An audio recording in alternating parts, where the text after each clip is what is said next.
And welcome to a new episode of the Dynasty Mind presented to you by at fakepigskin.com.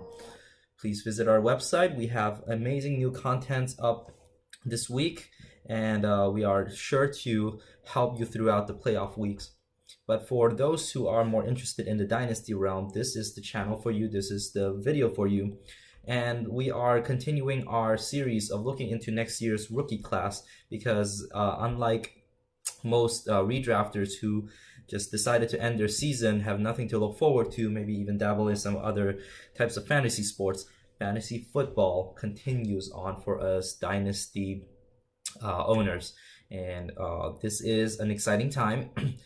Season may be over for a couple of my leagues, couple of your leagues, but the Dynasty train continues on, and it is heading into the next exciting phase of a Dynasty mind. Let me turn on the lights here so I'm not sitting in the dark. There we go. Okay, so what do I mean by this? We are in December. We are headed to what is known as Bowl Week. If you are not a college fan, this is a collection of games of all the best schools who have well, not best schools, but schools that have earned at least a winning season, or at least a non-losing season, and earned their way into the postseason, and pitches against different conferences, teams from different conferences against each other. Groups 5 will play against Power 5. Power 5 will play against each other. Winners, runners up will play each other, and it's chock full of great talents that you would want to pay attention to for the upcoming class. No, it does not entail all the talents that you'll see on draft day, but it does showcase some of the best ones out there. And today I like to talk about Auden Tate, the wide receiver. This is my first wide receiver breakdown. If you've never seen my previous videos, go back to Dynasty Mind on YouTube or fakepigskin.com, and you can find my breakdown of running backs. I've done 3 so far, and I'm heading into my 4th. Rookie Auden Tate who will be my first wide receiver. So I will talk a little bit about what I like to look for when looking at wide receivers, and how do I evaluate Tate as compared to that kind of standards. And also like to take this time to kind of talk about the Dynasty season. Some of the things that you want to pay attention to as we head into the draft season, some of the things that you want to be aware of, is how a lot of analysts kind of look in differently and how they kind of rank their rookies. One of the things that you want to pay attention to is when people mention this player fits into their model. A lot of analysts now are starting to use different models, bringing all kinds of different variables, schools, measurables, speed, combine numbers, workout numbers, all of that. They try to kind of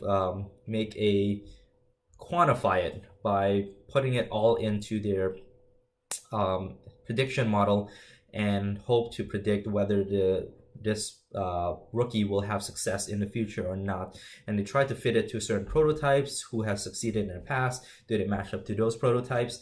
All of those things are wonderful and great tools, which I think there's usage for them, especially for players that are lesser known. Do they fit? The competition level is different in a lower conference, for example, versus someone in a different conference. But we can spot out some of the guys like an Adam Thielen, or maybe the next Antonio Brown, who all hail from very, very small school, Division II, Group of 5, NCAA Division 2 or 3 schools, but they are able to succeed. And how do these players fall through the cracks? How are some of the more well-known schools did not recruit them? And some of these models can sniff those out. But we have to be careful, and you have to listen for what consists of these models. There are different factors that some analysts find more important than others. But I have to say that nothing beats a sound film watching plus a model working well together. One of the pet peeves I do have about some of the more, I tend to believe it as more of a noise, meaning it's showing a correlation in the models, but it's actually not as helpful as some of you might some of the analysts might want to believe it is, and that is draft pedigree. A lot of times you'll hear people mentioning draft pedigree as an important variable. Some may still use it. There is importance to it. There's still factors into it, but how much importance do they give to it? And I want you to pay attention to it, because some analysts tend to overemphasize the importance of draft pedigree. We've seen enough players drafted highly that has busted, but they keep hammering that, oh, this player fits in my model, he has a draft pedigree, so he should have success. It doesn't work that way necessarily. Real teams, NFL teams make mistakes. Scouts make mistakes. They overestimate a guy's measurables, they overestimate a guy's workout numbers, and they ignore what they put on film. And I believe that's why film, for NFL at the least, for any other sports, yes, you can turn to the numbers and you'll get more right than wrong. But for NFL specifically, there is a lot of room for error, a lot of margin for error. Film watching has a lot of margin of error. As you know, subjectivity always creeps in, but it's still needed. It still has its place because, again, we'll go hammering back to the first, the pedigree. Philip Dorsett, Rashad Perriman, Dorial Green Beckham. All these were drafted highly, and people keep hammering the fact that they were drafted, they have the draft pedigree, but they all bust. You cannot keep hammering the fact that because this player has a high draft pedigree that he will have success. They are drafted highly because they had succeeded. Yes, they succeeded in college. But if you don't see that success in college, but they have a high draft pedigree, how are you still hammering the fact that because of high draft pedigree that they should have extended success? Those are the things you have to watch out for. Rashad Perriman and Philip Dorsett were the two that I hammered the fact that they did not look fantastic on film. They were all drafted because of their combine measurables or their workout numbers, drafted highly. I did believe that they should have belonged more towards the tail end of a day, round 2 or 3, and even then they would have still busted, knowing what we know now. But the fact that they were pushed up to the first round is a very, very dangerous assumption that just because draft pedigree exists, that they should, that you should hold on to them, that you should keep holding on to their value. So, with that in mind, please pay attention to what a lot of scouts will use, what a lot of dynasty analysts, the language that they use. Pay attention to where they're putting their emphasis on. If it's too much on the workout numbers, if it's too much confidence in their model, I ask you to be wary of what they're putting out.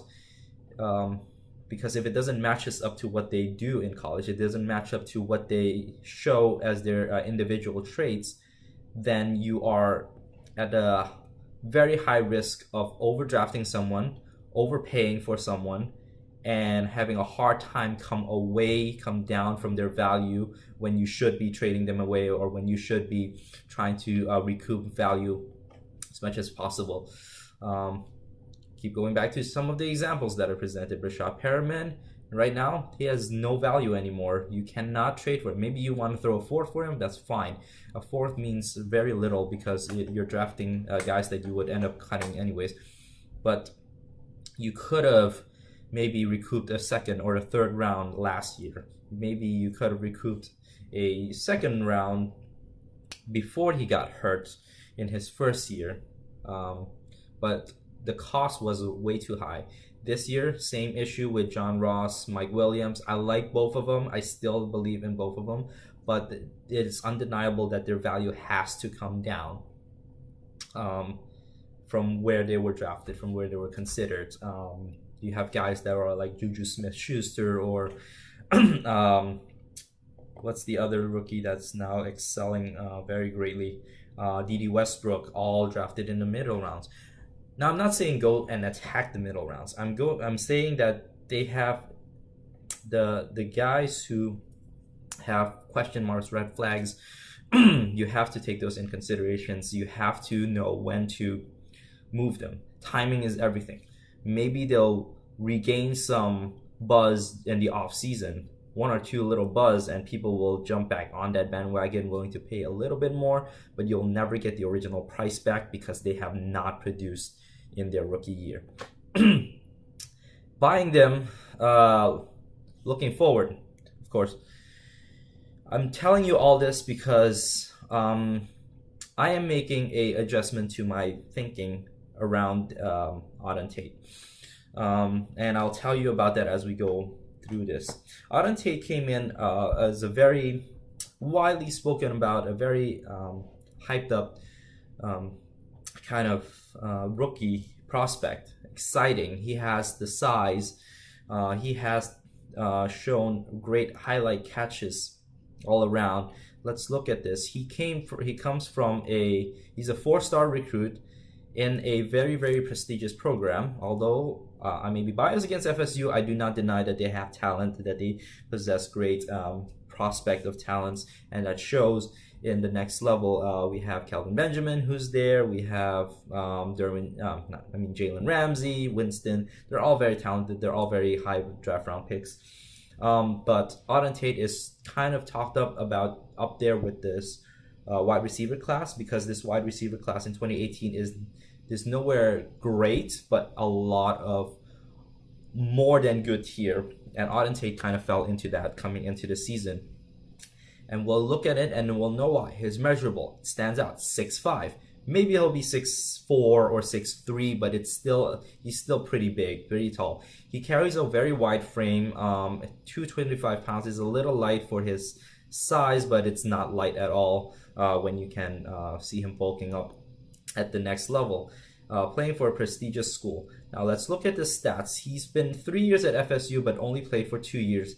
His stats does not stand out at all whatsoever. It's very low compared to other wide receivers that you might see in the other class. Having very few receptions. He played in very few games, actually. He has never played a full season of NFL, but he does have that touchdown ratio, looking at about a 4 to 5, like every 4 to 5 reception is a touchdown. So we can already gather some idea that he's a red zone target, and that maybe the size helps a lot with that. So with that said, we have to look into the film now to see how he does, how Auden Tate is, and I'll be talking to you throughout of what my sense is of Auden Tate as I play his film for you, his highlight films. Doing a little differently than running back, because wide receiver is an interesting breed. I'm also trying to change things up. Okay, so for me, Auden Tate, one of the things I find, the positives I find of Auden Tate is that he high points the ball very well. He is very good with those 50-50 catches. When he's contested, he can out-jump cornerbacks. His size really helps him. He has a decent vertical. I wouldn't say the best vertical, but it's enough where he can box out his defenders and just snag the ball away from them. So he has that height advantage. He can outjump you. He's shown reliable hands in those jump ball situations. His run blocking is always a plus. He's a very not strong, but he's a very sound blocker. He's willing. He will block for his teammates, and he plays out wide, and he plays in the slot too, so he can be a great mismatch for against defense, and defensive coordinators will have some kind of a headache against that. Again, boxes out well. He catches well over the shoulder catches, so deep balls, intermediate balls, he can catch all of those. And he's played with crappy quarterbacks. He played with McGuire. He's played with an inconsistent James Blackman, but he also has enjoyed a lot with DeAndre Francois, who really is able to showcase Auden Tate's pluses, all his great pluses. As you can see in all of these highlights, you'll see him boxing out defenders. You'll see him kind of catching, high pointing any of his and against any of defenders. Now, here are some of the Here are some of the concerns I have with him. Auden Tate doesn't separate well. I don't see him using much of any techniques to separate from defenders. He's relying more on his straight line speed, which he's got plenty of, but he doesn't use any cutting or any specific techniques rather other than just trying to outmuscle his defenders, which can be a concern if you're doing this at a college level. What makes you think you can outrun defenders at the pro level? So that is one concern. His release is also a big concern to me. He releases quite slowly. It's almost Kelvin Benjamin-like, which is not a strong suit even for KB. You can see KB struggling with some of that in the pros as well. But note that with a slow release, he'll have a hard time getting up to the point where his quarterback needs him to be in a very, very quick game of football in the pros. Another concern I have with Auden Tate is his slow transition after catch. I don't know if it's a hip stiffness. I don't know if he's just not used to changing directions well, or if there's anything injury related. But he's slow in that regard when he, after the catch, to turn upfield or turn his hip. It just looks like more of a tight end to me than he is a wide receiver. So kind of, if you're thinking along the line of a Devin Funchess, maybe that's a good upside comparison that you would want. But some of Auden Tate's and speaking of his negative of injury related, Auden Tate has been injured throughout his whole college career. He has shoulder issues and his new ankle issues that just popped up. I think he played through a shoulder separation, which it could be a positive because you see him playing through with grit and toughness and coming through for his team at a very clutch moment. He always, in this past season, he has been able to make those touchdown catches when it counted the most, beating teams, making the last second catches when the team is down, and which really speaks well to his usage. And he is definitely a red zone target, but at the same time, he's been playing hurt a lot, and these injuries could transition to the next level. As we can see here in some of the film we're watching of Auden Tate, this is his 2017 season. We see all of these points that I'm talking about where he blocks well for his teammates. His release is slow, as you can see up here, and it takes him quite a while to get up to speed. His turn isn't fast, and he's not creating much separation, and gets really has to play 50-50 balls against defenders at all times. And this is not against one of the tougher competitions either. You see this throughout all the games, or I see it in all his games. There's no separation deep downfield, even though he has good straight line speed. Here we see an example of injuries.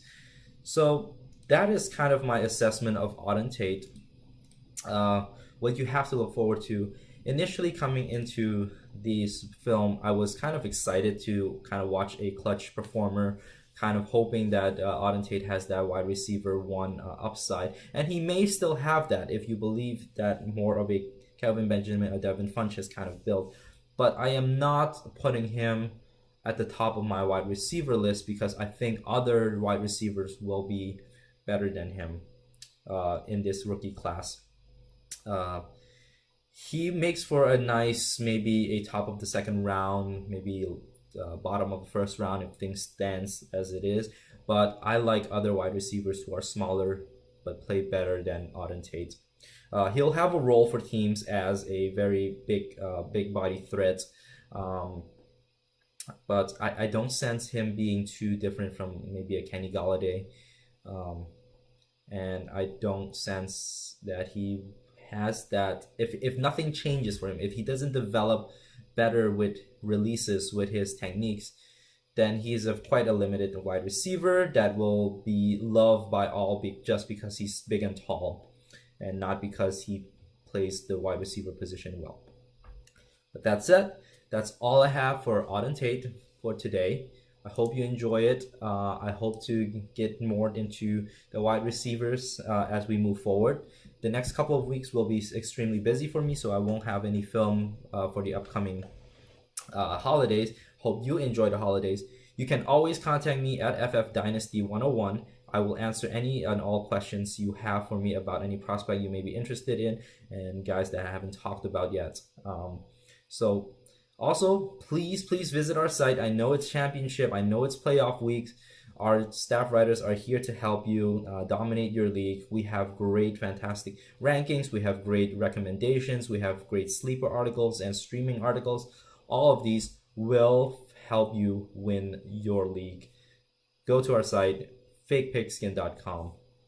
Have a good day. Enjoy the weekend and continue footballing. Sharpen that. Sorry, my catchphrase is continue sharpen that process. Continue building your dynasty league.